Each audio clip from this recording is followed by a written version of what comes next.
Friends, ఈ వీడియోలో ఏంటంటే చాలామందికైతే ఎన్ఎస్డిఎల్ మన రీటైలర్స్కి చాలామందికైతే ఎంప్లాయ్మెంట్ స్లిప్ ఎక్కడ ఉంటుందో చాలామందికి అయితే తెలియట్లేదు. అండ్ అది ఏ విధంగా డౌన్లోడ్ చేసుకోవాలి అనేసి మనకైతే అడుగుతున్నారు. వాట్సాప్లో అయితే చాలామంది చాట్ చేస్తున్నారు. ఈ వీడియోలో అయితే వాళ్ళ కోసం అనమాట ఏ విధంగా డౌన్లోడ్ చేసుకోవాలో. వీడియో ఇంకా మనం స్టార్ట్ చేద్దాం. ఇక్కడ ఏంటంటే మనకి మీరు రీటైలర్ ప్యాన్స్ అయితే ఈ విధంగా ఉంటుంది. రీటైలర్ ప్యానల్ అయితే సింపుల్గా మీరైతే కొద్దిగా పై స్క్రోల్ చేసుకోండి. కొద్దిగా పైకి స్క్రోల్ చేసుకున్న తర్వాత ఇక్కడ ఏంటంటే మీకు ఇక్కడ ఎన్ఎస్డిఎల్ మేనేజ్మెంట్ అని ఒక ఆప్షన్ నుంచి చూసారా, దాని మీద అయితే ట్యాప్ చేయండి. ఎన్ఎస్డిఎల్ మేనేజ్మెంట్ దాని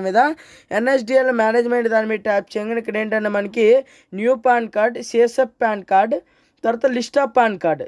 మీరు లిస్ట్ ఆఫ్ పాన్ కార్డ్ దాని మీద అయితే ప్రెస్ చేయాలి. 3 ఆప్షన్స్ ఉంటుంది. లాస్ట్ ఆప్షన్ దాని మీద ప్రెస్ చేయాలి.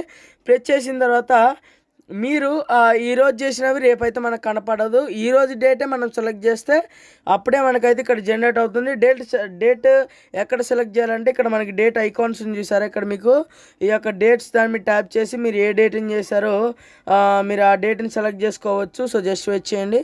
ఇక్కడ మీరు ప్రెస్ చేసుకొని సింపుల్గా డేట్ అయితే మీరు సెలెక్ట్ చేసుకోండి. డేట్ సెలెక్ట్ చేసుకున్న తర్వాత మీకు ఈ విధంగా అయితే వస్తుంది. మీరు అప్లై చేసిన ఫామ్స్ అనేవి ఈ విధంగా వస్తుంది. తర్వాత ఇక్కడ మనకి ఇక్కడ మీకు ఏసీకే అనేసి ఒక వస్తుంది చూసారు, ఇక్కడ ఏసీకే డీటెయిల్స్ అని. ఏసీకే డీటెయిల్స్ దాన్ని మీరు ట్యాప్ చేసి ఇక్కడ మీకు ఎంప్లాయ్మెంట్ స్లిప్ అనేది ఉంటుంది. దీని మీద మీరు ఈ విధంగా క్లిక్ చేస్తే మీకు ప్రింట్ ఆప్షన్లోకి తీసుకెళ్తుంది డైరెక్ట్గా. మీరు ఇక్కడ నుంచి అయితే డైరెక్ట్గా మీరు అయితే దీన్ని ప్రింట్ తీసుకోవచ్చు అండ్ డౌన్లోడ్ కూడా చేసుకోవచ్చు అనమాట ఈ స్లిప్ అనేది. ఈ విధంగా అయితే మనము ఎంప్లాయ్మెంట్ స్లిప్ అనేది చూసుకోవచ్చు.